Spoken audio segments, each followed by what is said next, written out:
Hi friends, അസ്സലാമു അലൈക്കും. Welcome back Shanshab recipes. ഇന്നലെ ഇഫ്താറിനിവിടെ ചീരകഞ്ഞിയായിരുന്നു. എല്ലാവർക്കും ഇഷ്ടമാകും. പഴമയേറിയ രുചിയാണിത്. എല്ലാവർക്കും ഇഷ്ടമാകും വിചാരിക്കുന്നു. ഇഷ്ടമായ സപ്പോർട്ട് ചെയ്യാം. അതിനായിട്ട് മിക്സഡ് ജാറിലേക്ക് ചെറിയ ജീരകവും 1 കപ്പ് തേങ്ങയും 3 ചെറിയ ഉള്ളിയും കൂടി ഉപയോഗിച്ചിട്ട് നന്നായിട്ടൊന്ന് ബ്ലെൻഡ് ചെയ്തെടുക്കുകയാണ്. നല്ല പോലെ അരച്ചെടുക്കണം. ഇന്നത്തെ റെസിപ്പി ഉമ്മയുടെ വകയാണ്, അതുകൊണ്ട് തന്നെ പെട്ടെന്ന് കഴിയും. പിന്നെ ആ ടൈമിലൂടെ നല്ല മഴയായിരുന്നു. അതൊന്ന് നിങ്ങളുമായിട്ട് ഷെയർ ചെയ്യാൻ വിചാരിച്ചു, വീഡിയോ എടുക്കാമെന്നൊക്കെ വിചാരിച്ചു. അതിനു മുമ്പ് എൻ്റെ ചാനൽ ഇതുവരെ സബ്സ്ക്രൈബ് ചെയ്യുക. അതിന് തൊട്ടടുത്തൊരു കുഞ്ഞു ബെല്ലൈക്കൺ കാണും, അതൊന്ന് പ്രസ് ചെയ്ത് ഓൾ ഒന്ന് ക്ലിക്ക് ചെയ്യുക. എന്നാൽ ഞാനിടുന്ന എല്ലാ വീഡിയോസും നോട്ടിഫിക്കേഷനായിട്ട് വരുന്നതാണ്. പിന്നെ ചീരകഞ്ഞി ഉണ്ടാക്കുന്ന തിരക്കിലാണിപ്പോൾ. അതിലേക്ക് ഒരു വലിയ പാത്രത്തിൽ വെള്ളം വെച്ചിട്ടുണ്ട്. പാത്രത്തിൻ്റെ പകുതി വെള്ളം വെച്ചിട്ടുണ്ട്.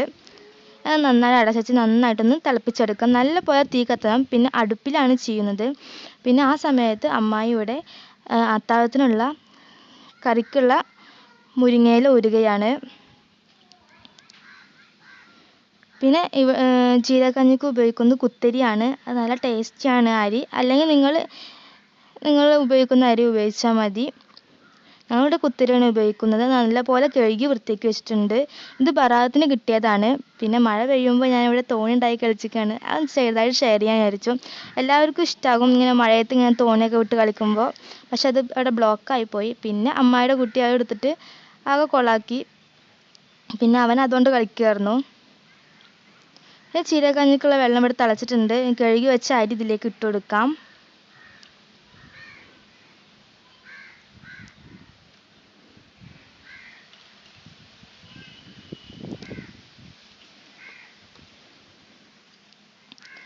ഇനി ഈ അരിയിലേക്ക് 1/2 ടീസ്പൂൺ അല്ലെങ്കിൽ 1/4 ടീസ്പൂൺ മഞ്ഞൾപ്പൊടി ചേർത്ത് കൊടുക്കാം, നല്ലൊരു കളറിന് വേണ്ടിയിട്ടാണ്. പിന്നെ ഇതിലേക്ക് 1 ടീസ്പൂൺ മല്ലിപ്പൊടിയും. പിന്നെ ഈ സമയത്ത് ഉലുവയും ആശാലിയൊക്കെ ചേർത്തുന്ന ആൾക്കാരുണ്ട്. പക്ഷേ ഇവിടെ അതൊന്നും ചേർക്കില്ല. ഞാൻ എൻ്റെ വീട്ടിലുണ്ടാക്കുന്ന റെസിപ്പിയാണ് നിങ്ങളുമായിട്ട് ഷെയർ ചെയ്യുന്നത്. ചിലരൊക്കെ അങ്ങനെ ചെയ്യാറുണ്ട്. ഇവിടെ അങ്ങനെ ചെയ്ത് കണ്ടിട്ടില്ല. പിന്നെ ഞാനപ്പോൾ ഒരു ജ്യൂസിൻ്റെ റെസിപ്പി വീഡിയോയിലായിരുന്നു. നിങ്ങളോട് കുറച്ച് ഇതിൽ ഫുള്ളായിട്ടുള്ള അതിൻ്റെ വീഡിയോ ഇതിൽ ഷെയർ ചെയ്യുന്നില്ല, കാരണം വീഡിയോ കുറച്ച് ലോങ് ആയി പോകും. അതുകൊണ്ടാണ്. അതിനായിട്ട് ഞാൻ കസ്കസ് കൊണ്ടാണ് ഇത് ഡെക്കറേറ്റ് ചെയ്യുന്നത്. കാരണം ജ്യൂസ് റെസിപ്പിയിൽ കസ്കസ് ഉപയോഗിക്കുകയാണെങ്കിൽ നല്ലതാണ്. നമ്മുടെ ഇപ്പോൾ നോമ്പ് സമയത്താണെങ്കിൽ പ്രത്യേകിച്ച്. ഞാനിപ്പോൾ ഉണ്ടാക്കുന്ന ജ്യൂസ് ആപ്പിൾ ഉപയോഗിച്ചിട്ടാണ്. ജ്യൂസൊക്കെ ഉണ്ടാക്കി കഴിയുമ്പോഴത്തേനും ഇവിടെ നമ്മുടെ ചീരകഞ്ഞി റെഡി ആയിട്ടുണ്ട്. അപ്പോഴേക്കും മഴയെല്ലാം പോയി ചെറുതായിട്ടൊന്ന് വെയിലൊക്കെ വന്നിട്ടുണ്ട്. അസ്തമിക്കുന്ന വെയിലാണ്. പിന്നെ നേരത്തെ അരച്ചു വെച്ച തേങ്ങയുടെ മിക്സ് ഇതിലേക്ക് ചേർത്ത് കൊടുക്കാം. എന്നിട്ട് ആ മിക്സിയുടെ ജാറിലേക്ക് കുറച്ച് വെള്ളം ഒഴിച്ച് നന്നായിട്ടൊന്ന്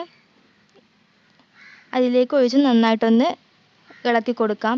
നിങ്ങൾക്ക് എത്രയാണോ ഈ കഞ്ഞി ലൂസ് വേണ്ടത് അത്രത്തോളം ചേർത്ത് കൊടുക്കാം. കുറച്ച് അധികം ലൂസിലാക്കുക, കാരണം നോമ്പ് തുറക്കുന്ന ആ ടൈം ആകുമ്പോഴേക്കും ഇതൊന്നുകൂടി കുറുകിയിട്ട് വരും. അപ്പോൾ നല്ല കുറുക്കുണ്ടെങ്കിൽ കുറച്ച് ചൂടുവെള്ളം ഒഴിച്ചാൽ മതി. പിന്നെ ഇതിലേക്ക് ഇപ്പോഴൊന്നും ഉപ്പ് ചേർക്കില്ല, നമ്മൾ കഴിക്കുന്നതിന് തൊട്ട് മുന്നായിട്ടാണ് ചേർക്കുക. നന്നായിട്ടൊന്ന് തിളപ്പിച്ചെടുക്കാം. അരപ്പെല്ലാം ചേർത്തതല്ലേ. തിളപ്പിച്ചതിന് ശേഷം അതിലേക്ക് നെയ്യിൽ വറുത്ത ചെറിയ ഉള്ളി ഒന്ന് ചേർത്തെടുക്കാം. കുറച്ച് നെയ്യിൽ ഒരു ഫ്രൈ പാനിൽ കുറച്ച് നെയ്യ് ഒഴിക്കുക. എന്നിട്ട് അതിലേക്ക് 2-3 ചെറിയ ഉള്ളി അരിഞ്ഞ് ചേർത്ത് കൊടുക്കാം. നന്നായിട്ടൊന്ന് മൂത്ത് വരുമ്പോൾ നമ്മുടെ ചീരകഞ്ഞിലേക്ക് ഒഴിച്ചെടുത്താൽ മതി. എല്ലാം റെഡി ആയപ്പോഴേക്കും നോമ്പറക്കുന്നതിനുള്ള സമയമൊക്കെ ആയിരുന്നു. അപ്പോഴേക്കും ടേബിളിലെല്ലാം സെറ്റ് ചെയ്ത് വെച്ചിരുന്നു.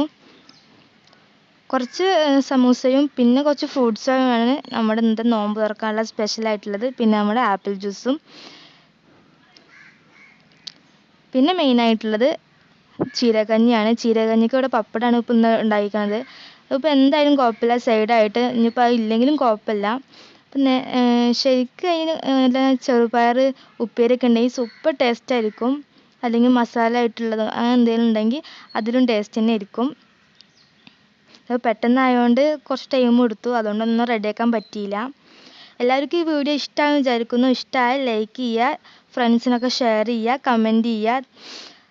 ഇൻഷാ അല്ലാഹ് മറ്റൊരു റെസിപ്പി ആയിട്ട് അടുത്ത വീഡിയോയിൽ കാണാം.